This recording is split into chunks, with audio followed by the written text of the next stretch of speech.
नमस्कार व्यूअर्स, मैं हूं अमीश देवगन। इस समय रात के 9 बज चुके हैं और आप देख रहे हैं सीएनबीसी आवाज पे टक्कर का आज का बहुत इंपॉर्टेंट ब्रॉडकास्ट। गैस और तेल को लेकर विपक्षी दलों ने संसद के बाहर प्रदर्शन किया और सदन की कार्रवाई के दौरान बर्तन बजाए। वहीं राहुल गांधी ने आरोप लगाया कि लोग गैस की किल्लत से परेशान हैं, जिसके जवाब में पेट्रोलियम मंत्री हरदीप सिंह पुरी ने कहा कि देश में कच्चे तेल का कोई संकट नहीं है और पैनिक की वजह से एलपीजी की डिमांड बढ़ी है। यह वक्त फेक नैरेटिव फैलाने का नहीं है। तो आज इसी मुद्दे पर सीएनबीसी आवाज के आज के ब्रॉडकास्ट में होगी जोरदार टक्कर। टक्कर के थर्सडे एडिशन में तेल गैस पर तकरार, सियासत में are par.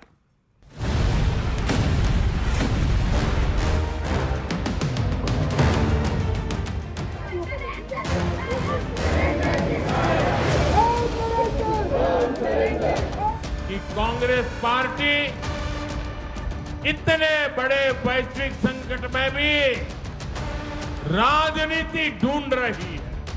Booking period has been introduced as a demand management. तेल और गैस के मुद्दे पर सियासी आर पार शुरू हो चुका है। सरकार ने संसद तक में ये बता दिया कि एलपीजी पर पैनिक होने की कोई जरूरत नहीं है। देश में पेट्रोल डीजल की कोई कमी नहीं है। इसके बावजूद विपक्ष संसद से सड़क तक पैनिक मोड दिखा रहा है। संसद में राहुल गांधी को इस विषय पर बोलने का मौका भी मिला, लेकिन वो ट्रैक बदलकर एप्स्टीन के मुद्दे पर चले गए। हालांकि तेल और गैस के मुद्दे पर केंद्रीय मंत्री हरदीप पुरी ने देश को पूरी जानकारी दी। There's widespread panic about LPG. This is only the beginning. But allowing the United States to decide who we buy oil from, who we buy gas from, whether we can buy oil from Russia or not. And the puzzle is about compromise. There is no shortage of petrol, diesel, kerosene, ATF or fuel. Natural gas supply has been managed through prioritized allocation. Procurement has now been actively diversified. Norway, Canada, Algeria and Russia. LPG production has been increased by 28%. Kitchen of India's 33 crore families do not face any shortage. This is not the moment for rumor mongering or fake narrative. Rahul Gandhi ji की गैर जिम्मेदारी का प्रदर्शन देखा कैसे राहुल गांधी जी नियमों से नहीं चलना चाहते। उनका एजेंडा देश हित में नहीं है, शायद विदेशी ताकतों के एजेंडा पर राहुल गांधी जी चलते हैं। चाहे भारत जोड़ो यात्रा हो, चाहे सैम पित्रोदा के साथ जाने का सवाल हो, सारे पैसे सोरोस देता है। सोरोस ने 10 करोड़ रुपए दिए इसकी यात्रा के लिए। भारत जोड़ो यात्रा के लिए 100 करोड़ सोरोस ने दिए। लेकिन दूसरी तरफ विपक्ष ये साबित करने में जुटा है कि देश में बहुत बड़ा संकट खड़ा हो गया है। एलपीजी का शॉर्टेज हो गया है, पेट्रोल डीजल का शॉर्टेज हो रहा है, उससे लोगों में एक अराजकता और भय पैदा हुआ है। सारे देश में हाहाकार मची हुई है। यहाँ तक मैंने खुद कल एलपीजी का सिलेंडर मंगवाया तो 1200 वाला सिलेंडर मुझे 2000 में मिला है। एलपीजी के दाम भी बढ़े हैं। या आप तो आत्मनिर्भर भारत की बात कर रहे थे और 2 हफ्तों में आपकी निर्भरता चली गई कहां से कहां। वसंत कुंज में जो छोटे छोटे ढाबे हैं ना, वो बंद हो चुके हैं। लोग लाइनों में खड़े हैं। काला बाजारी में भी लोगों को सिलेंडर नहीं मिल रहा है। इस बीच कई होटल्स और रेस्टोरेंट के लिए कमर्शियल सिलेंडर की सप्लाई भी शुरू कर दी गई है। इसके अलावा होटल्स और रेस्टोरेंट वैकल्पिक उपायों पर भी जोर दे रहे हैं। लेकिन आज सबसे बड़ा सवाल है, क्या विपक्ष बिना किसी वजह के पैनिक बटन दबा रहा है? आज इसी पर होगी देश की सबसे बड़ी बहस। तो वक्त है सुप्रसिद्ध विश्लेषण का, ये नजर डालते हैं तेल के खेल पर दूध का दूध और पानी का पानी करने वाला विश्लेषण। ऑपोजिशन कहता है कि देश में एलपीजी और तेल की कमी है, छोटे व्यापारी और रेस्टोरेंट वाले परेशान हैं। काफी हद तक ये बात सही है, लेकिन सरकार कहती है देश में तेल और गैस की कोई कमी नहीं है, पैनिक के चलते कालाबाजारी है। और ये बात सही है। पैनिक जब नेता खुद सांसद कहने कि हम ब्लैक में सिलेंडर खरीद रहे हैं, तो क्या मैसेज देने का प्रयास कर रहे हैं, आप खुद लगाइए। देखिए, अगर आप पैनिक फैलाएंगे तो सरल से सरल समस्या भी कठिन से कठिन समस्या बन जाती है। पैनिक सियासी टॉनिक हो सकता है, लेकिन रिजल्ट फाइन नहीं दे सकता। हॉर्मुज स्ट्रेट बंद, 20% वैश्विक तेल प्रभावित, भारत की एनर्जी सिक्योरिटी खतरे में। Opposition, government of India, Bharat में हॉर्मुज से पहले 55% क्रूड आता था, अब नॉन हॉर्मुज रूट से 70% इंपोर्ट होता है। यह बड़ा पॉइंट है और यह महत्वपूर्ण पॉइंट है।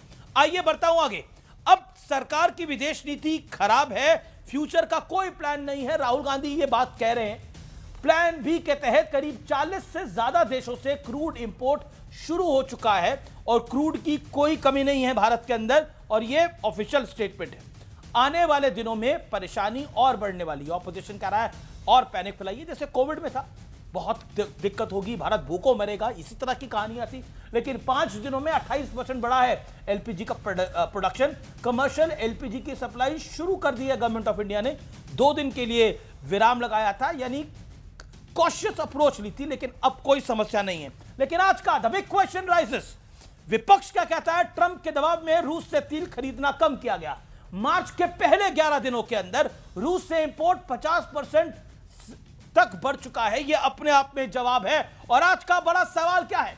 बड़ा सवाल आज की चर्चा में, क्या विपक्ष बिना होमवर्क किए सरकार पर हवाई आरोप लगा रहा है? मेरे साथ बात करने के लिए कौन कौन जुड़ेंगे चर्चा के अंदर? सबसे पहले मेरे साथ आरजू काजमी है, पाकिस्तान से इस समय जुड़ रही हैं, मैं उनका रुख करूंगा, लेकिन मैं मेहमान बता देता हूं। मेरे साथ प्रदीप भंडारी, प्रवक्ता भारतीय जनता पार्टी, रोहित सिंह, आरजू काजमी हैं, फराज किदवई, प्रवक्ता Samajwadi Party, Vivek Srivastava, senior leader left के, Somnath Bharti, former law minister, मौजूदा में वकील, और फॉर्मर एमएलए और वरिष्ठ नेता आम आदमी पार्टी के। आप तमाम लोगों का स्वागत है। आरजू काजमी, सबसे पहले कैसी हैं आप? ठीक है जी, बिल्कुल ठीक sir, thank you so much. चलिए, आपकी मुस्कुराहट बहुत कुछ बता रही है, लेकिन एलपीजी का सिलेंडर तो है ना आपके यहाँ पर? दिक्कत तो नहीं है? नहीं सर, हमारे यहाँ सिलेंडर बहुत कम इस्तेमाल होता है। ज़्यादातर जो गैस है वो पाइप के ज़रिए ही आती है बलूचिस्तान से, सुई के इलाके से, तो इसलिए हमारे यहाँ सिलेंडर का इतना अभी फ़िलहाल इशू नहीं है। हमारे यहाँ जो प्रॉब्लम चल रही थी इस ईरान वॉर और को लेकर, वो सर उसकी थी, पेट्रोल वगैरह की थी, तो उसकी वजह से गवर्नमेंट ने जो है वो फ्यूल प्राइस जो है वो भी बढ़ा दी थी, और साथ ही साथ ये भी हो गया था कि 20 लीटर से ऊपर पेट्रोल नहीं ले सकते। लेकिन अब कोशिश की जा रही है कि कहीं से मिल जाए पेट्रोल, ताकि फिर जो है वो तमाम काम जो है वो जैसे चला करते हैं कंट्री के, वो चले। लेकिन चलिए, एक सवाल हमारे यहाँ विवेक जी हैं, उनके कई सवाल रहते हैं। विवेक जी, क्या शिकायत आपको सरकार से? 40 सेकंड में अगर आप सरकार से शिकायत बता पाए तो। जी देखिए, सरकार ने जो ट्रेडिशनल भारत की नीति थी, गल्फ कंट्रीज़ के साथ जो हमारे रिश्ते हुआ करते थे, चाहे वो ईरान हो चाहे अन्य मुल्क हो, उसको बिल्कुल 180 डिग्री क्या 360 डिग्री सब घुमा फिरा करके रख दिया है मोदी सरकार ने। बिना सोचे समझे, शॉर्ट साइटेडनेस में गए, डोनाल्ड ट्रंप के साथ गले मिलाए, इजराइल को एलाय बना लिया, और आज ये हाल है कि ईरान कह रहा है कि हॉर्मुज के थ्रू कोई भी आपकी भी शिप नहीं आएगी, और एक टीवी चैनल तो कह रहा है कि एक शिप वहां से इंडिया की तरफ हेड कर रही थी, उसके ऊपर बॉम्बिंग भी की गई है। अब इसके भी पुष्टि करनी बाकी है। टीवी चैनल कह रहा है, तो हाल है। लेकिन खबर यह है कि ईरान ने स्टेट ऑफ हॉर्मुज से हमारे शिप को जाने दिया है। लेकिन आरजू काजमी, बतौर वेटरन जर्नलिस्ट पाकिस्तान से आप हैं, ये भी क्वेश्चनेबल है, ठीक है, आपके लिए हर चीज क्वेश्चनेबल है, लेकिन क्या आपको लगता है इंडिया की नीति ठीक है, या आपको लगता है कि इंडिया की नीति और बेटर हो सकती है, या आपको लगता है पाकिस्तान की नीति बेहतर है? देखिए, जाहिर है पाकिस्तान तो इस वक्त मुश्किल में है, क्योंकि हमें अमेरिका को भी खुश रखना है, हमें ईरान को भी देखना है, और सऊदीया के साथ भी जो डिफेंस पैक्ट है उसको लेकर भी यहाँ पर जो है वो पॉलिसीज़ को देखा जा रहा है। और परेशानी है जो कि मुझे आपके यहाँ नहीं लगती। आपके यहाँ की एक ख़ास बात मैं आज ये भी बता दूं कि हमारे टीवी चैनल पे कोई सर्वे दिखाया जा रहा था, जिसमें इंडियन प्राइम मिनिस्टर को बताया जा रहा था कि उनकी पॉपुलैरिटी अभी भी काफ़ी ज़्यादा है। जी, पाकिस्तानी चैनल पर दिखाया जा रहा था? जी हाँ, जियो न्यूज़ पे दिखाया जा रहा था सुबह को, तो उस पर दिखाया जा रहा था कि उनकी पॉपुलैरिटी अभी भी काफ़ी है। और जिस तरह से आपके यहाँ पोजीशन के लोग बात करते हैं, मेरा ख्याल है बहुत अच्छी चीज़ है, पाकिस्तान को सीखना चाहिए, क्योंकि हमारे यहाँ तो अपोजिशन को बोलने ही नहीं दिया जाता, आधे से ज़्यादा अपोजिशन को तो जेल में डाल रखा है। तो यकीनन यहाँ पर भी अरे आप कह रही हैं हमारे यहाँ की अपोजिशन तो कहने की प्रयास करती है कि देखिए मोदी जी कितने खराब हैं, और आपके यहाँ का सर यही काम होता है सर, अपोजिशन का काम नहीं, काम तो यही होता है। नहीं, वो तो कहते हैं देखिए हमें बोलने ही नहीं दिया जाता, वो तो ये कहते हैं। नहीं सर, हमारे यहाँ नहीं बोलने दिया जाता। हमारे यहाँ देख लीजिए, इमरान खान की पार्टी आधे से ज्यादा जेल में, बात नहीं करने दी जाती, लेकिन आपके यहाँ तो अपोजिशन बात करती है। आप बिल्कुल ऐसा ही है, हमारे यहाँ एक तरह से डेमोक्रेटिक गवर्नमेंट नहीं है, और आपके यहाँ है, और इस चीज़ को यकीनन बहुत अप्रिशिएट किया जाता है पाकिस्तान में। जी, लेकिन आप कह रहे हैं कि आपके यहाँ सर्वे हो रहा था, आपके यहाँ पाकिस्तान में एक सर्वे हो रहा था जहां बोला जा रहा था नरेंद्र मोदी की पॉपुलैरिटी बहुत ज्यादा है। नहीं, कोई सर्वे दिखाया जा रहा था, कोई दिखाया जा रहा था वो मैं नहीं चेक कर पाई, लेकिन ये है कि वो सर्वे बताया जा रहा था और उसमें यही कहा जा रहा था कि मोदी जी की जो पॉपुलैरिटी है वो भी अभी इस वक्त भी तमाम लीडर्स में सबसे ज्यादा है भारत में। जी ओके, विवेक कुछ कहना चाहते हैं आप? मैं देखिए आरजू जी, हमारे मुल्क के अंदर हालात हमेशा बहुत अच्छे थे, बड़ी कम्युनल हार्मोनी थी, हिंदू मुसलमान सब प्रेम के साथ रहते आए थे, सब बढ़िया था 2014 तक। लेकिन अब 2014 के बाद ये 1971 के बाद जो जुल्फिकार अली भुट्टो और जियाउल हक का पाकिस्तान बन गया था, ये उसी दिशा में हम भी चल पड़े हैं अनफॉर्चुनेटली।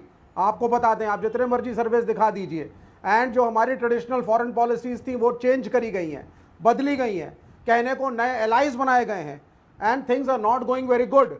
मैं कम से कम हमारे साथ ऑपरेशन सिंदूर के बाद जिस तरीके से डोनाल्ड ट्रंप ने हमें इंसल्ट किया, आपको भी इंसल्ट किया, आपकी कंट्री को भी इंसल्ट किया, कोई हमें नहीं किया। अगर डोनाल्ड ट्रंप कहता है कि मैंने 2 बच्चों को बैठ करके, मतलब वो कह रही है कि हिंदुस्तान में इतनी तकलीफ नहीं है, हिंदुस्तान की ऑपोजिशन को बोलने का मौका मिलता है, और आप और अब भारत की फॉरेन पॉलिसी को लेकर भी वो कह रही है कि भारत की फॉरेन पॉलिसी इंडिपेंडेंट है और आपको दिखाई नहीं दे रहा हो कि आरजू काज़मी मेक योर पॉइंट नहीं है। देखिए, हमें तो कम से कम यही लगता है कि फॉरेन पॉलिसी इंडिपेंडेंट है आपकी, क्योंकि आप लोगों ने हमारी तरह कहीं से लोन नहीं लेना होता, IMF या वर्ल्ड बैंक नहीं जाना होता, कोई खास आपको ट्रम्प को खुश करने की ज़रूरत नहीं, सऊदी अरेबिया से पूछने की ज़रूरत नहीं। तो उस लिहाज से तो जाहिर है कि हम लोग चाहते हैं कि हमारे यहाँ भी इसी तरह से जो फॉरेन पॉलिसी है पाकिस्तान की वो इंडिपेंडेंट हो, हम अपनी मर्जी से फैसले करें, ना कि हमें सऊदी अरब डिक्टेट करवाए या हमें ट्रम्प कुछ कहे तो हम कहें। तो यकीनन आपके यहाँ जो अपोजिशन है उनको बहुत एक एडवांटेज है कि वो बात कर सकते हैं, क्रिटिसाइज़ कर सकते हैं, जो चीज़ सही लगती है या गलत लगती है उसको खुल के बोला जा सकता है, और उसको यकीनन उसके लिए गवर्नमेंट जो है आपकी डेमोक्रेटिक कंट्री है हमारी, तो आप समझे एक तरह की सिविलियन गवर्नमेंट कही तो जाती है, लेकिन डिक्टेटरशिप ही है हमारे यहाँ एक तरह की।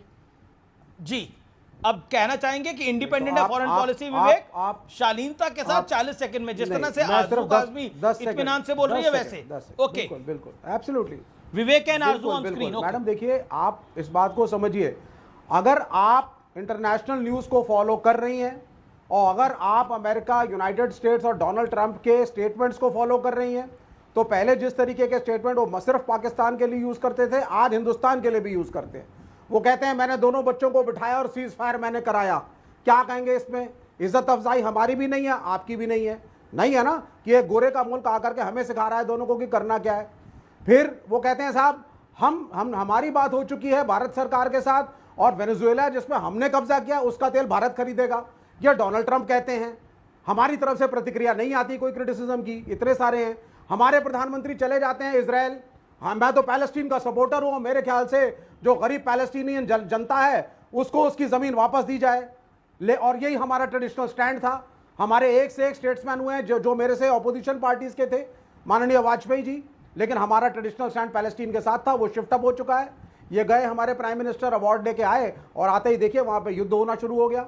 अगर ईरान के सुप्रीम लीडर को मारा गया तो कम से कम कंडोलेंस और दुख तो सबको व्यक्त करना चाहिए, आपको भी करना चाहिए, हमको भी करना चाहिए। और अगर घर में घुस करके किसी को मारा जा रहा है थर्ड वर्ल्ड कंट्री द्वारा, अब आप शांति रखिए ना, एक एक करके जवाब सुनिए आरजू काज़मी जी। जी देखिए, बिल्कुल अफसोस करना चाहिए, हमारे यहाँ से भी 2-3 दिन के बाद जो है वो यहाँ से स्टेटमेंट्स गई, बल्कि जो नए सुप्रीम लीडर आए हैं उनके लिए भी जो मुबारकबाद गई वो भी थोड़ा लेट गई है। और हम लोग यही कह रहे हैं कि बहुत पहले पाकिस्तान को स्टेटमेंट दे देनी चाहिए थी, लेकिन ज़ाहिर है हम बुरी तरह से फंसे हुए, क्योंकि हमें अमेरिका को भी खुश रखना है और हमें ईरान को भी खुश रखना है, और साथ ही साथ सऊदी अरेबिया के साथ जो डिफेंस पैक्ट है उसमें भी हम यकीनन मुश्किल में आए हुए हैं। और इसके लिए हमारे लोग या हमारी जो गवर्नमेंट है वो उस तरह से अपनी कह लीजिए तेजी के साथ बहुत बड़ा बयान मैं एक बार कहूंगा, फुल फ्रेम में चलाएं, शहीदों के खून का बदला लेंगे।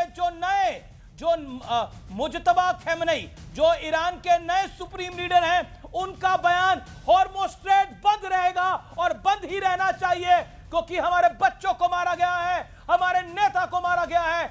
ईरानी बच्चों की मौत का बदला लेंगे। यह लड़ाई अब और भीषण होने जा रही है, क्योंकि हॉर्मुज़ स्ट्रेट बंद करने की बात अब ईरान ने ऑफिशियली कह दी है कि हम उसे नहीं खुलने देंगे। हालांकि भारतीय शिपों की मूवमेंट की कुछ खबरें आ रही हैं और बाकी कुछ देशों की शिपों की मूवमेंट की कुछ खबरें आ रही है, लेकिन ये बड़ी डेवलपमेंट है, ये बहुत बड़ी डेवलपमेंट है और ये सीधा सीधा एक बड़ा मैसेज है, ये बहुत बड़ा मैसेज है अपने तरीके से। This is a very big international story right now. पहली बार एड्रेस किया अपनी जनता को और खुल के बोले हैं बदला ही होगा, शहादतों का बदला लिया जाएगा। बहुत बड़ा स्टेटमेंट है। स्टेट ऑफ हॉर्मुज स्टेट को बंद करने की बात कही है और मिडिल ईस्ट कंट्रीज में खतरा बरकरार रहेगा, यानी वहां पर भी अटैक्स होते रहेंगे। हमने दुबई एयरपोर्ट पे, मरीना बिल्डिंग पे अटैक होता हुआ देखा, बहरेन, कतर, दोहा, यहां अटैक होता हुआ देखा। सऊदी भी सुरक्षित नहीं है, यानी मिडिल ईस्ट खाड़ी देशों के लिए संकट अब और बढ़ेगा। यहां से दुनिया में तेल का संकट और बढ़ सकता है, लेकिन भारत की स्थिति काफी मजबूत है। लगभग 70-75 दिनों का तेल हमारे पास है, हमारी को ऐसी कोई दिक्कत नहीं है। मैं फिर बोलूं, हमें इंडियंस को पैनिक मोड में आने की जरूरत नहीं है। Modi has managed well, okay. और जहां तक एलपीजी की बात है, उसकी कहीं और से सप्लाई लगातार भारत की सरकार कोशिश कर रही है हो जाए और पीएनजी की कोई समस्या नहीं है। Arzoo Kazmi, how you read this statement? Arzoo Kazmi, being a veteran journalist, how do you read it? देखिए ईरान जो है वो ना तो कह लीजिए कि डरेगा ना पीछे हटेगा, और जिस तरह से ईरान ने जवाब दिया है वो किसी की उम्मीद में नहीं था, क्योंकि ज़ाहिर है पहले गल्फ कंट्रीज जो हैं या जितनी भी और कंट्रीज हैं वो डेफिनेटली ट्रम्प के आगे या अमेरिका के आगे झुकी रहती हैं, उनकी मर्जी से चलती हैं। लेकिन ईरान जो है बहुत टफ साबित हुआ है। ईरान ने जिस तरह से जवाब दिया है उसकी उम्मीद तो कोई भी नहीं लगा रहा था। और इस वक्त फिर मैं पाकिस्तान की बात करूंगी कि पाकिस्तान को बहुत सोचकर अपनी पॉलिसीज बनानी होंगी, क्योंकि हम ईरान से मजीद झगड़ा नहीं ले सकते। पहले ही हम अफगानिस्तान के साथ इस वक्त अभी तो आपके प्रधानमंत्री सऊदी गए हुए हैं, अर्जेंट दौरे पे सऊदी चले गए हैं, खबर हमारे पास ये है। क्या करने गए हैं? देखिए वहां पे कहा यही जा रहा है कि इसी बारे में बात करने गए हैं, गल्फ कंट्रीज के बारे में बात करने गए हैं, और जो ईरान से अटैक्स चल रहे हैं उस पर बात करने गए, क्योंकि डिफेंस पैक्ट कर बैठे। You are a veteran journalist, you are a senior journalist, आपको भी लगता है कि पाकिस्तान के निपटाने से निपट जाएगा? मतलब वो आपके प्रधानमंत्री साहब अपनी चीजें निपटा लें तो बेहतर होगा। शहबाज शरीफ, देखिए सऊदी अरेबिया ने अगर डिफेंस पैक्ट किया तो वो बुला के पूछेंगे तो सही ना इनसे कि हमारे ऊपर अटैक्स हो रहे हैं, तब आपने क्या करना है? आपने अपने ट्रूप्स भेजने हैं, आपने ईरान से बातचीत करनी है, कुछ लेने गए होंगे शहबाज शरीफ। नहीं सर, मुझे नहीं लगता इस वक्त कुछ लेने गए हो, वो एक अलग सिलसिला चला करता है, उसके लिए इनको जाने की जरूरत नहीं पड़ती है। हाँ, वो तो फोन पे भी मिल सकता है। लेकिन बाकी सारी बात यह है कि ज़ाहिर डिफेंस पैक्ट किया तो वो कुछ तो पूछेंगे कि भाई आप कब आ रहे हैं, आप ईरान को कैसे रोकेंगे? और ईरान को रोकना कोई मजाक नहीं है, ये ऐसा नहीं हो सकता। जिस वक्त डिफेंस पैक्ट किया था उस वक्त ईरान मैं अपने इंडियन गेस्ट से माफी चाह रहा हूं, मैं थोड़ा मतलब हमारे इंडियन गेस्ट भी जानना चाह रहे हैं, आप सबको कैसे खुश रख पाएंगे? ऐसा कैसे सबको हम खुश रख पाएंगे? पाकिस्तान खुश रख पाएगा अमेरिका को भी, पाकिस्तान खुश रख पाएगा सऊदी को भी, पाकिस्तान खुश रख पाएगा रशिया को भी, पाकिस्तान सबको खुश कैसे रख पाएगा? ईरान को भी कैसे खुश रख पाएगा? सर ये अभी तक जो चीज़ें सुनने में आई हैं या देखा गया वो ये कि ईरान से रिक्वेस्ट की गई है कि वो सऊदीया पर अटैक ना करे, और जाहिर है उसमें पाकिस्तान की, क्योंकि अभी ईरान के साथ बातचीत है तो इन्होंने रिक्वेस्ट तो कर दी है, लेकिन ईरान मानेगा या नहीं ये और बात है। पर ये भी बहुत मुश्किल काम है। पूरा यूरोप कह रहा है वो नहीं मान रहा, ईरान ट्रंप कह रहा है नहीं मान रहा, शहबाज शरीफ की बात मानेगा? शहबाज शरीफ क्योंकि अपने मंत्री नहीं मान रहे बात। सर सिर्फ सऊदीया के लिए पाकिस्तान रिक्वेस्ट कर रहा है, बाकी कंट्रीज के लिए नहीं। लेकिन अभी तो जाहिर है कि ईरान को रोका जाएगा सर, यूएन में भी बात चल रही है और जगह पर। लेकिन आरजू आप चाह रहे हैं, आपके प्रधानमंत्री चाह रहे हैं कुवैत पे अटैक होता रहे, बहरीन पे अटैक होता रहे, ये भी सब इस्लामिक मुल्क में, सऊदी बच जाए, क्योंकि मैं जानता हूं उससे ज़कात जिसे कहते हैं, फंडिंग जिसे कहते हैं, पैसा जिसे कहते हैं, मिलता है। नहीं सर, डिफेंस पैक्ट हमने सिर्फ सऊदीया के साथ किया हुआ है। अगर बहरीन, ओमान, कतर, कुवैत से किया होता तो शायद उनके लिए भी काम कर रहे होते, लेकिन इस वक्त सिर्फ सऊदीया के साथ कर रखा है। 10 दिन हो गए, 9-10 दिन हो गए सऊदी को ईरान मार रहा है। क्या कर लिया पाकिस्तान ने? पाकिस्तान तो मतलब क्या कर लिया पाकिस्तान के प्रधानमंत्री ने, हम सब जानते हैं ना सर। उन्होंने यही किया है कि अभी तक उन्होंने ईरान को सिर्फ रिक्वेस्ट की है कि वो सऊदीया पे अटैक ना करे, साथ ही साथ सऊदीया ने भी ये कहा है कि जी उनकी एयर स्पेस और बाकी चीज़ें जो है वो ईरान पर अटैक करने के लिए इस्तेमाल नहीं होंगी। तो जहाँ तक अपने आप को बचाने की कोशिश कर रहा है पाकिस्तान, तो देखते हैं कहाँ तक कामयाब होते हैं। लेकिन ये ज़रूर है कि बाकी कंट्रीज भी इस वॉर को रोकने की कोशिश करेंगे और ट्रंप भी भागने की कोशिश कर रहे हैं। एंड आपकी एक लाइन के अंदर आप इंडिया को कैसे देखती हैं, इंडिया को कैसा देखती हैं एज पे यू? सर इस वॉर को लेकर मेरा ख्याल है कि नहीं, मैं ओवरऑल इंडिया की बात कर रहा हूं, कैसे देखती हैं? Do you think India is in strong position right now?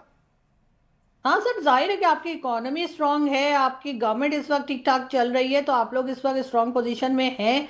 और जैसा कि मोदी जी जो हैं वो इजराइल से भी बात कर रहे हैं, ईरान के साथ भी आपके टर्म्स हैं, तो इस लिहाज से तो आप एक स्ट्रांग कंट्री के तौर पे सामने आए हैं। और मेरे ख्याल एक पॉजिटिव रोल जो है वो डेफिनेटली भारत जो है वो अपना प्ले कर सकता है। ओके, एक बड़ा मैसेज आपने इंडियन ऑपोजिशन के लिए भी दिया कि इंडिया की ऑपोजिशन तो खुल के सब कुछ बोल पाती है और इंडिया एक स्ट्रांग पोजीशन में खड़ा हुआ है, मोदी जी की स्ट्रांग लीडरशिप है। This is a Pakistani journalist which feels that Faraz Kidwai. Do you think in this time जो देश में इस समय संकट है, अगर हम कह सकते हैं एनर्जी सेक्टर में वर्ल्ड वाइड संकट है, उसके थोड़े काले बादल भारत पे भी है, उस समय आपको देश के साथ खड़ा होना चाहिए और आप मोदी के खिलाफ हैं और उसके चक्कर चलते देश पे भी इसका असर आता है और आप लोग नेगेटिवली दिखते हैं। फराज किदवई। देखिए अमीश जी, आज बहुत बहुत शुक्रिया कि पाकिस्तान से हमको हमारी डेमोक्रेसी पर एक सर्टिफिकेट मिल गया और पाकिस्तान से हमको यह भी पता चला कि हमारे मोदी जी कितना लोकप्रिय हैं। देखिए अमीश जी, आरजू एक वुमन है और इनकी पूरी रिस्पेक्ट है और जैसा कि आपके चैनल पे दिखा रहे हैं कि ये पाकिस्तान से लाइव है, तो आज पाकिस्तान के मेन का रिस्पेक्ट नहीं है, पाकिस्तान की वुमेन का रिस्पेक्ट है। नहीं, पाकिस्तान की मैं कोई रिस्पेक्ट नहीं करता हूं, आरजू की रिस्पेक्ट कर सकता हूं क्योंकि ये वुमन है। आपको जोक चलाना हो चलाइए, उसमें कोई प्रॉब्लम नहीं, आप बोलिए। पाकिस्तान की किसी तरह से कोई रिस्पेक्ट नहीं। जी, अब आपने मुझे परेशानी में ये डाल दिया कि क्योंकि आरजू जो हैं वो पाकिस्तान से लाइव हैं और क्योंकि आरजू एक महिला हैं, तो मैं आरजू आपके बारे में नहीं बात कर रहा हूं, लेकिन पाकिस्तान के किसी कौवे के सामने भी मैं अपने आदरणीय प्रधानमंत्री जी के खिलाफ कोई बात नहीं कर सकता हूं, इसलिए मैं चुप बैठा हूं। आप बाकी पैनलिस्ट के पास चले जाइए। जी, लेकिन मैं ऑपोजिशन की मैं बात कर रहा हूं। क्या आपको लगता नहीं है कि ऑपोजिशन का रोल कंस्ट्रक्टिव होना चाहिए? इस पे तो आप आंसर कर सकते हैं फराज 30 सेकंड में। Then I will go to Rohit and Pradeep. Amir ji, मैं कैसे आंसर करूं? अमीर जी, ये पाकिस्तान में भी देखा जा रहा होगा। अमीर जी, ये पाकिस्तान में भी देखा जा रहा होगा। ओके, तो मैं अपने आदरणीय प्रधानमंत्री जी के बारे में, अपनी पार्लियामेंट के बारे में, अपने देश के बारे में मैं कैसे बोलूं? आप बताइए। ऐसा क्या है, मजबूरी आप समझिए, ऐसा क्या है जो पाकिस्तान से आरजू देख पा रही है? सफल कूटनीति, सफल अर्थनीति, सफल प्रधानमंत्री जो आप इतनी पास से नहीं देख पा रहे, लखनऊ से, वो रावलपिंडी से देख पा रही है। एक सेकेंड, उनको मुबारक। Okay, Arzu wants to make a point. Arzu wants to make a point. Okay, Arzu make your point. Then I'll go to Pradeep Bhandari. मैं सिर्फ ये कहना चाह रही हूँ कि आई रिस्पेक्ट आपके जितने पैनलिस्ट हैं, मैं सबकी रिस्पेक्ट करती हूँ। मुझे से कोई फर्क नहीं पड़ता कि इंडिया से है कि पाकिस्तान से। मैं यहाँ से चली जाती हूँ ताकि आप लोग आराम से बात कर सके। मेरी वजह से प्लीज आप लोग अपना शो को जो है प्रॉब्लम में ना डालें। नहीं, मैं जा रही हूँ। नहीं, थैंक यू सो मच। नहीं, थैंक यू सो मच। मैं चाहती हूँ आप लोग बात करें। It's a pleasure having you Arzoo Kazmi. Thank you so much, आप हमारे साथ जुड़े, आपने अपनी बात को रखा। ओके, अब मैं रुक करता हूं सोमनाथ भारती का। सोमनाथ भारती, आपने सुना पाकिस्तान से थी आरजू काज़मी, उन्होंने क्या बात रखी? क्या आपको लगता है कि पैनिक ऑपोजिशन के लिए एक टॉनिक है? That's the point. Amish ji, आज आपने बड़ा अच्छा एक्सपेरिमेंट किया है, क्योंकि मुझे याद है जब बचपन में छोटे छोटे हुआ करते थे ना, जब कुछ बड़ी बात किया करते थे तो मेरे फादर क्या करते थे, जो गरीब तबका था वहाँ ले जाते थे कि चलो भाई वहाँ ले चलते हैं, तो उनको देख कर लगता था हम उनसे बेहतर है। तो आज पाकिस्तान से एक नागरिक महिला को ले आए आप, और आप चाह रहे हैं कि भाई उनसे हम अच्छी अच्छी बातें कहलवा लें प्रधानमंत्री मोदी जी के लिए। और आपकी बेंचमार्किंग जो है, मैं देख पाता हूँ मोदी जी के ज़माने बेंचमार्किंग पाकिस्तान हो गई है। बेंचमार्किंग चाइना बनाइए ना, यूएस बनाइए, रशिया बनाइए, तब तो बढ़ेगा देश। लेकिन आज पाकिस्तान एक नागरिक से मोदी जी के बारे में अच्छा बुलवा करके देश को कह रहे नहीं हम तो बड़ा अच्छा है। भाई साहब, ऐसा है, पाकिस्तान फंडामेंटली स्टेट है। वो तो मैं आपको पहले चले गई मोहतरमा, तो 2 सवाल पूछता। इस प्रकार से पाकिस्तान फंडामेंटली स्टेट बन गया और बर्बाद हो गया। मतलब एक ही वक्त दोनों देश आजाद हुए, लेकिन चूंकि फंडामेंटलिस्ट बना तो आज उसके पास यहां गलत बोल गए। भीख देने को तैयार एक ही वक्त दोनों देश आजाद नहीं हुए। भारत तो आदि काल से है। पाकिस्तान 1947 में बना, भारत नहीं बना 1947 में। भारत को अंग्रेजों से आजादी मिली 1947 में। भारत आदि काल से है।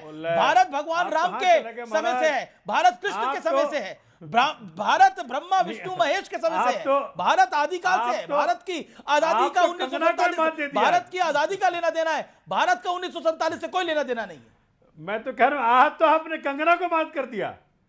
भाई कंगना ने कहा 2014 में हम आजाद हुए, आप कह रहे हम कभी गुलाम ही नहीं हुए ना। मैंने बोला 1947 में भारत को अंग्रेजों से आजादी मिली, लेकिन भारत का जन्म आदिकाल से है। पाकिस्तान का जन्म 1947 में जरूर हुआ, धर्म के आधार पर। अरे तब पाकिस्तान हमारा हिस्सा हुआ करता था, बांग्लादेश हमारा हिस्सा हुआ करता था जी। देखो पुराने ख्यालों में रख करके ना आप सच्चाई को झुठला नहीं सकते। बिल्कुल नहीं झुठला सकते, लेकिन जब तक जड़ें ना पता हो, इमारत भी मजबूत नहीं बन सकती। बिल्कुल ठीक कह रहे हैं, आपसे बिल्कुल एकदम सहमत हूं।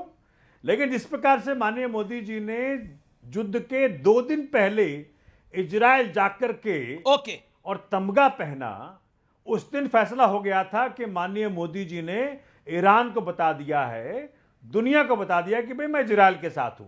नंबर 2, आज जो आप बता रहे हैं कि भैया किस प्रकार से हमारा एक जहाज वहां से निकल के आ गया, तो 2 फैक्ट आपको बता दूं माननीय अमित जी और आपके जरिए आपके दर्शकों को।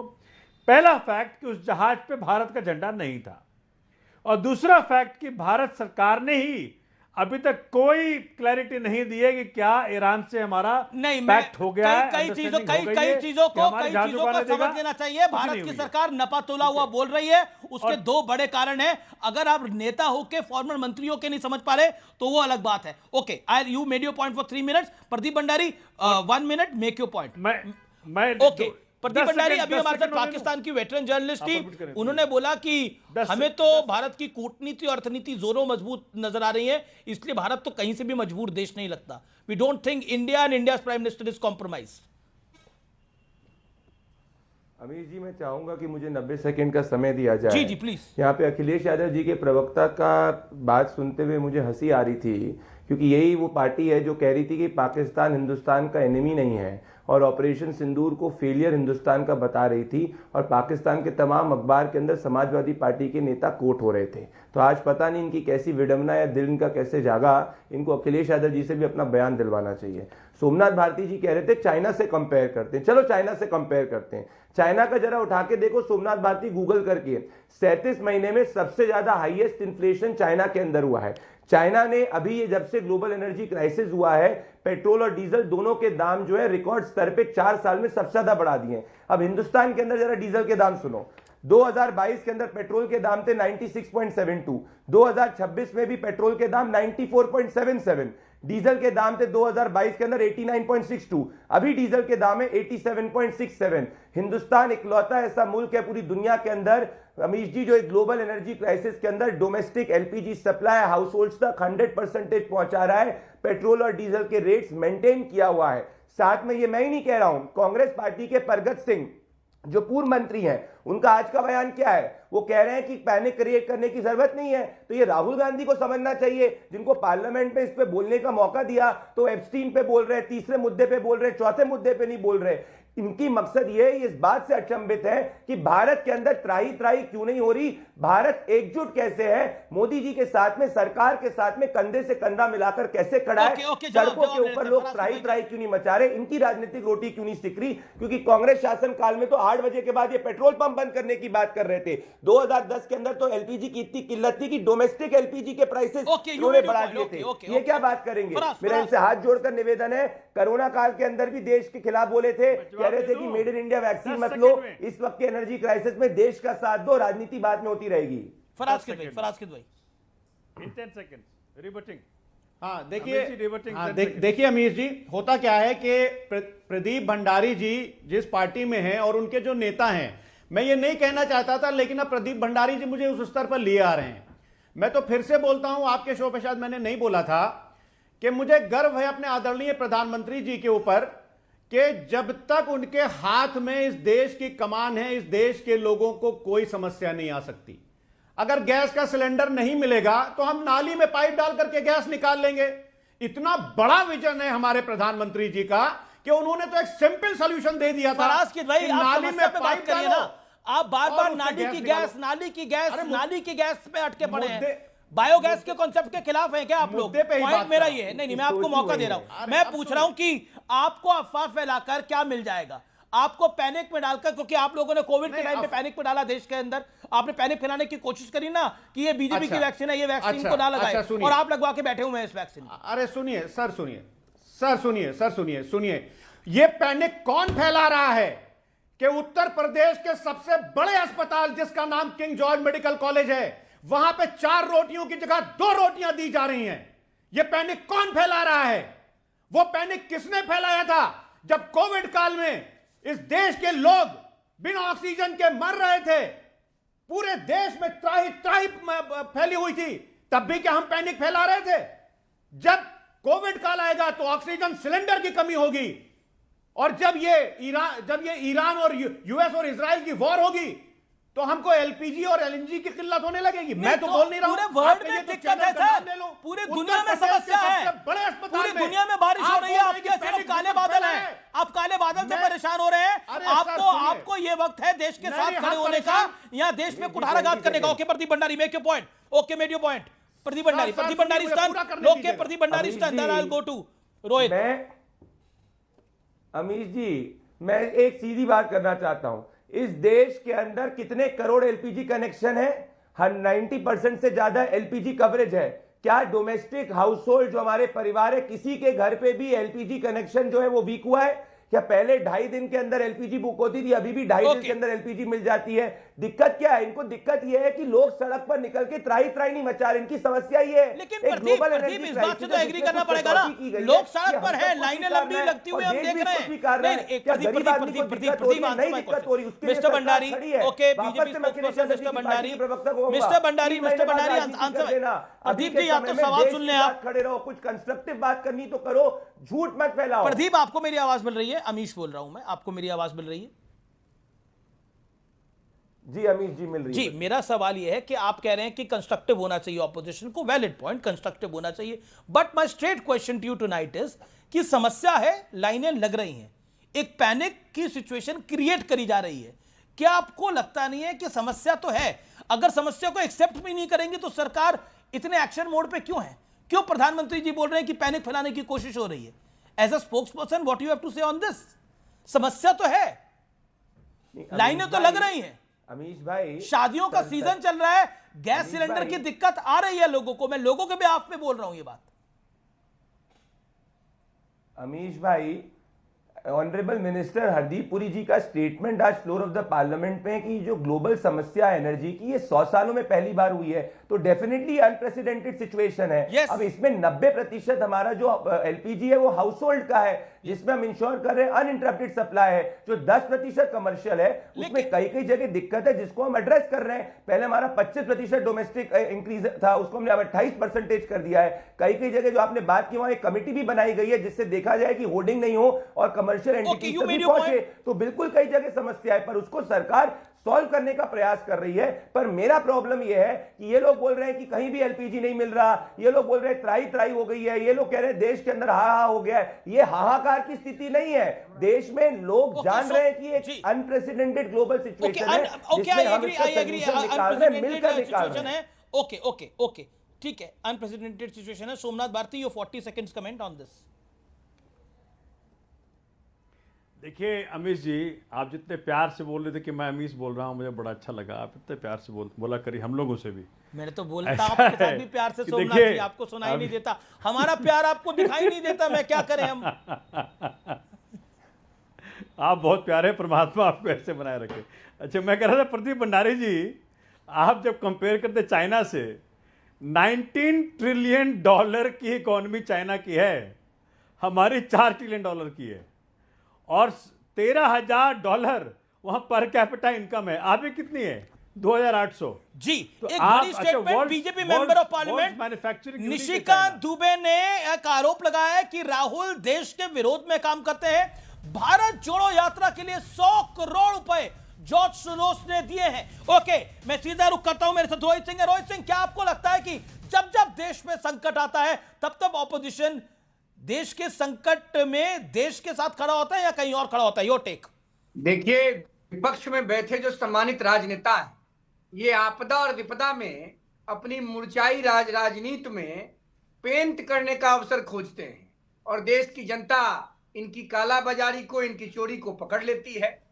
आज जब दुनिया युद्ध को झेल रहा है, जहां अभी बुद्ध की आवश्यकता है और बुद्ध भारत ने दुनिया को दिया शुद्ध करने के लिए, तो अभी विपक्ष और सत्ता पक्ष दोनों को एक मंच पर आकर देश के जनमानस के सर्वांगीण विकास और उनके हितों के संरक्षण के लिए एक सुर में बोलना चाहिए। तो राहुल गांधी जो accidental leader of opposition in Lok Sabha हैं, वो लगातार देश की सरकार के खिलाफ और देश के जनमानस यहाँ तो सिर्फ राहुल गांधी नहीं ना, अरविंद केजरीवाल भी बोल रहे हैं, संजय राउत भी बोल रहे हैं। देश की जनता इन बातों को समझ रही है। आप कुछ पूछ रहे थे? मैं कह रहा हूं अरविंद केजरीवाल जी भी बोल रहे हैं, संजय राउत भी बोल रहे हैं। अब देखिए कौन क्या बोल रहा है, इस पर हम ज्यादा नहीं बोलेंगे। अरविंद केजरीवाल जी का पक्ष रखने के लिए हमारे बिहार के विभूति और बड़े वकील, मेरी दृष्टि में जिनकी पार्टी गलत है, हमारे भाई सोमनाथ जी बैठे हुए हैं। अब अरविंद जी को तो सरकार के साथ आकर के इस विपदा में दुनिया में शांति का मार्ग कैसे प्रशस्त हो, ये बताना चाहिए। बिहार में बुद्ध जी का बड़ा प्रभाव रहा है। गलत है। हम लोग चाहते हैं कि प्रधानमंत्री जी के साथ संपूर्ण विपक्ष एक मंच पर आए और राहुल गांधी डिवाइसिव पॉलिटिक्स को बंद करें। ओके, आगे ले जाना है। देश में धर्म युद्ध, जाति युद्ध और अर्थ युद्ध कराने का जो फैसला सोमनाथ भारती, पंजाब में आपकी सरकार है और हरसिमरत कौर बादल, फॉर्मर मिनिस्टर, सांसद एसएडी शिरोमणि अकाली दल की, वो कहती हैं हाहाकार मचा हुआ है, एलपीजी का सिलेंडर 1200 वाला 2000 रुपए में मिला है, मैंने खुद मंगवाया है। अब मेंबर ऑफ पार्लियामेंट इस तरह की बात बोलेंगे तो क्या मैसेज जाएगा जनता जनार्दन के बीच में? मेरे व्यूअर्स को क्या मैसेज जाएगा? आपकी सरकार में भी कालाबाजारी हो रही है। अमित जी, अब ये हरसिमरत कौर बादल बोल रही है, पंजाब में आपकी सरकार है। मैं बता रहा हूं आपको, देखिए माननीय अपने योगी जी यूपी के मुख्यमंत्री हैं। हमने वहां गोरखपुर की वीडियो देखी है, वहां लोगों में मारपीट हो रही है, पूरे देश में तबाही। अमित जी, बहुत सीरियस मैटर है। सिर्फ क्वेश्चन ये उठ रहा है कि दिल्ली में बैठे लोग, जो भारत के कोने कोने में क्या हो रहा है, बहुत मुश्किल समय चल रहा है, लेकिन सरकार सच बोल नहीं रही है। हमारे रोहित भाई बोल रहे थे कि भाई केजरीवाल जी को बताना चाहिए कैसे होगा। अरे मोदी जी किसकी सुनते हैं? केजरीवाल जी ने बड़ी लंबी लकीर खींची और कहा उन्होंने कि अगर मोदी जी को लगता है कि ट्रंप के पास उनका पर्सनल कुछ है उनके खिलाफ, तो छोड़ देना चाहिए प्रधानमंत्री का पद। देश महत्वपूर्ण है, प्रधानमंत्री का पोस्ट महत्वपूर्ण नहीं है। और अगर मोदी जी देशभक्त हैं, क्योंकि सबको समझ में आ रहा है कि भाई चुप क्यों है। आप कह रहे हैं अरविंद केजरीवाल एडवाइस कह रहे हैं प्रधानमंत्री को पीएम की पोस्ट छोड़ देनी चाहिए, जो खुद तिहाड़ में बंद थे और सीएम की पोस्ट उन्होंने नहीं छोड़ी, और आपको कह रहे हैं कि उनको पीएम की पोस्ट। माननीय अमित जी, आपने देखा जिस प्रकार से सीबीआई और ईडी का मिसयूज किया, 500 पेज के जजमेंट में जज ने साफ लिख दिया। वाकई okay, Pradeep Bhandari Pradeep Bhandari 40 second CM को 6 महीने जेल में बंद किया 40 सेकंड एक ऐसे फेक केस में। प्रदीप भंडारी, इतिहास याद रखेगा इसको। अमीश भाई, मैं कहता हूं कि बिल्कुल सोमनाथ भारती जी सही कह रहे हैं कि केजरीवाल जी ने लंबी लकीर खींची, पर उसमें कॉमा लगाते हैं, भ्रष्टाचार की लंबी लकीर खींची। पहला ऐसा मुख्यमंत्री जो तिहाड़ के अंदर तिहाड़ी के रूप में अपने पद को नहीं छोड़ा, वो केजरीवाल जी हैं। पर मैं बड़ी बात कहूंगा, मैं अमीश भाई वापस से आना चाहता हूं मुद्दे पे।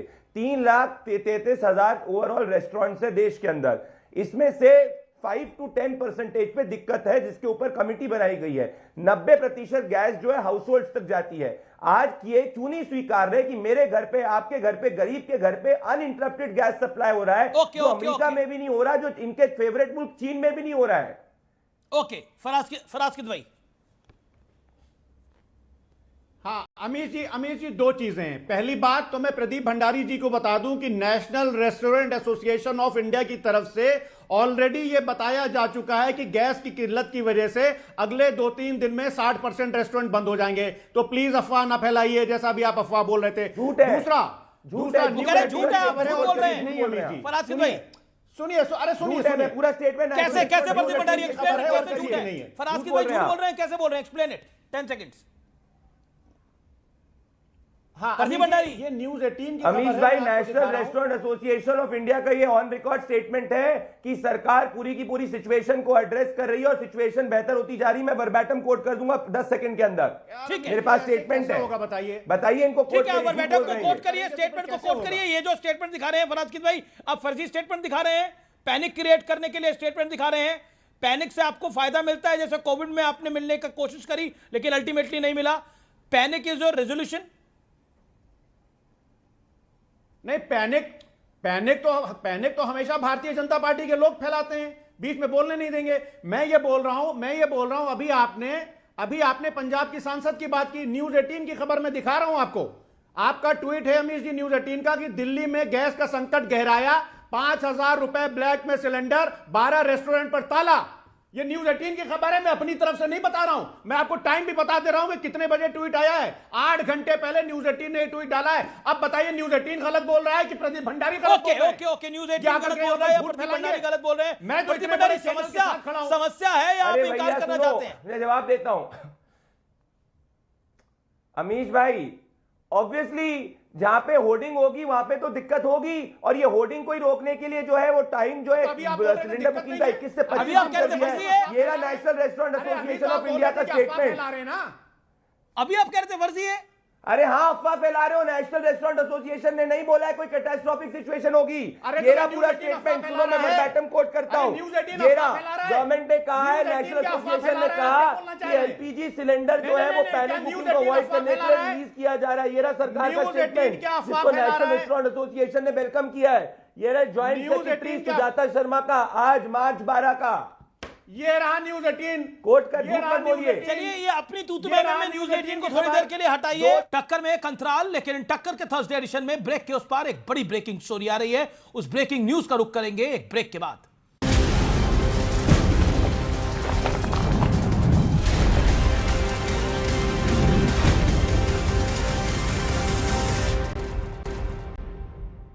वेलकम बैक व्यूअर्स, आप देख रहे हैं सीएनबीसी आवाज पे टक्कर में वक्त है अब एक ब्रेकिंग स्टोरी का। पीयूष गोयल का राहुल गांधी पर बड़ा हमला, सीधे तौर पर बड़ा बयान दिया है। राहुल का गैर जिम्मेदारी वाला प्रदर्शन है, सीधे तौर पर कहा है राहुल गांधी का एजेंडा देश हित में नहीं है। यह कहा है केंद्रीय मंत्री पीयूष गोयल ने। विदेशी ताकतों के एजेंडे के साथ चला रहे हैं राहुल गांधी। विवेक, क्या आपको लगता है आप इस दौर को, जो पैनिक का मोड है, यही आपका पॉलिटिकल टॉनिक है? You are enjoying this panic? That is the bad point. Why should I not? Why should I not? Why should you? हम वार्निंग दे रहे हैं प्राइम मिनिस्टर को, मूर्खता मत करो। Why should I? कि मैं क्यों ना एंजॉय करूं? नहीं, हाँ जी। Why should you? बिल्कुल। क्यों नहीं? क्यों? अक्यूज करो ना प्राइम मिनिस्टर को खड़े होकर के, एक्सपोज हो ना प्राइम मिनिस्टर जो करके आए हो, यही जो करके आए हो काले कारनामे इजराइल में जाकर के, और ट्रम्प के हाथ में तुम्हारी नब्ज है, एक्सपोज हो। प्रदीप शांति, पैनिक मैंने नहीं किया भैया, पैनिक तो सरकार ने किया है अपने कर्मों से। अरे अपने कर्मों से पैनिक हुआ है यहाँ पे। चीन और पाकिस्तान के हाथ में आपको क्या यही है?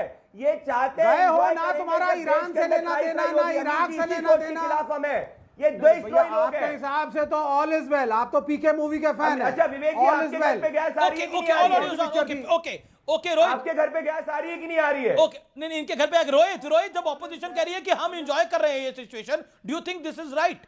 रोहित,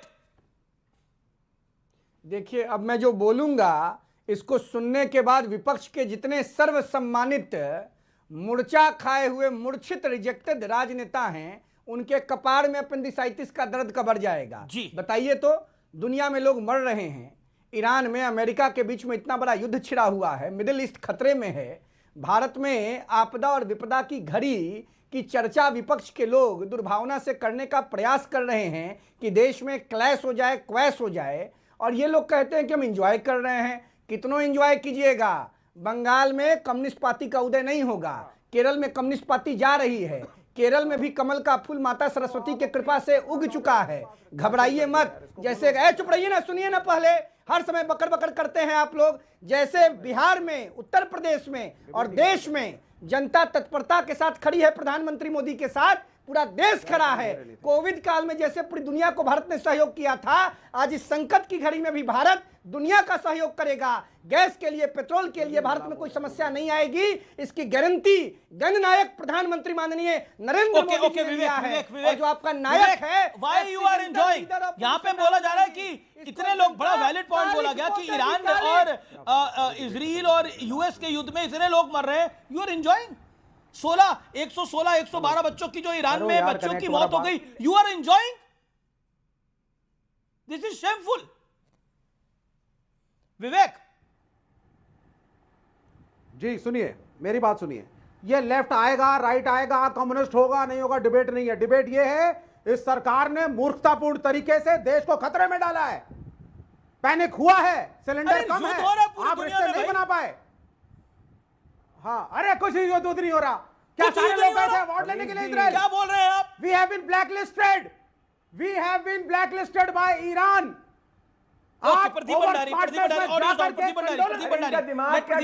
ठीक है कि नहीं है अमीश भाई, इनका दिमाग ठीक है कि नहीं है? ये रहा ईरान के एम्बेसडर का स्टेटमेंट, कोट करना चाहता हूं। हमारे भारत के साथ बहुत अच्छे संबंध है, भारत हमको कोऑपरेट कर रहा है, अनकोट। ये मैंने नहीं कहा, ये ईरान के एम्बेसडर का स्टेटमेंट है। अभी 3 बार मिनिस्टर ऑफ एक्सटर्नल अफेयर्स ने ईरान के फॉरेन मिनिस्टर के साथ बात करी है। विवेक जी, दिमाग ठीक है कि नहीं है? वो कह रहे हैं युद्ध ही नहीं हो रहा है। बात की है ना कि देश विवेक कह रहे हैं युद्ध ही नहीं हो रहा। क्या युद्ध हो रहा है? इनको युद्ध ही नहीं दिख रहा।